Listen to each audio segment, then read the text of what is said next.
Hi friends, আজকে হচ্ছে সংক্রান্তি। আমাদের একটা নিয়ম আছে, আজকে আমি কি রান্না করব সেটাই তোমাদের সঙ্গে শেয়ার করি। আমি পাঁচনের জন্য প্রথমে কিছু মশলা ভেজে নেব। প্রথমেই আমি দিয়ে দেব কড়াতে তেল। এই দেখো আমার তেল গরম হয়ে গেছে। এবার আমি একে একে সব সবজিগুলো ভেজে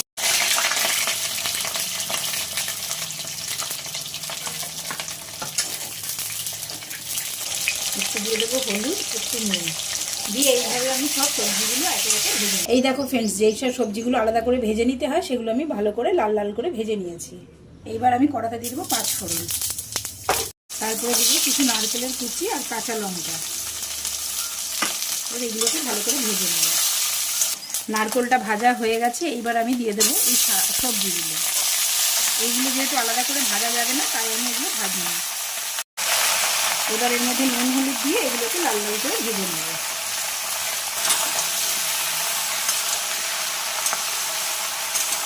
এগুলোকে লাল লাল করে ভাজা হলে তারপরে দিয়ে দেবো ভেজে রাখা সবজিগুলো। অনেকটাই মজে গেছে। আমি দিয়ে দেবো ছোলা বাদাম ভেজানো, আর দিয়ে দেবো পেস্ট করা আদা। এবার এইটাকে ভালো করে কষিয়ে নেব। এগুলো ভালো করে কষানো হয়ে গেছে। এইবার দিয়ে দেবো আগে থেকে ভেজে রাখা সবজিগুলো।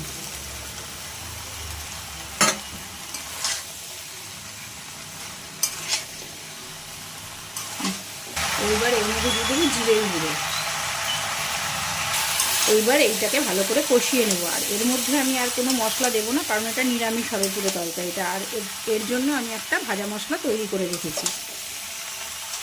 এইবার ওর মধ্যে দিয়ে দেবো কিছুটা জল, আর জলটা হালকা উষ্ণ গরম। টেস্টটা ব্যালেন্স করার জন্য দিয়ে দেবো সামান্য পরিমাণ চিনি। দেবো আগে থেকে করে রাখা ভাজা মশলা। এবার এটাকে ভালো করে নেড়ে দেবো। এটা প্রায় হয়ে এসছে, আর একটু শুকোলেই এটা নামিয়ে নেবে। এইবার দিয়ে দেবো গরম মশলার গুঁড়ো।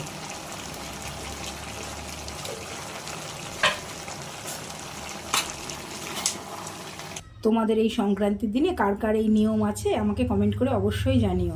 এই দেখো তৈরি আমার পাঁচন। আমাদের এখানে এটাকে পাঁচন বলে, তোমরা কে কী বলো কমেন্ট করে অবশ্যই আমায় জানিও।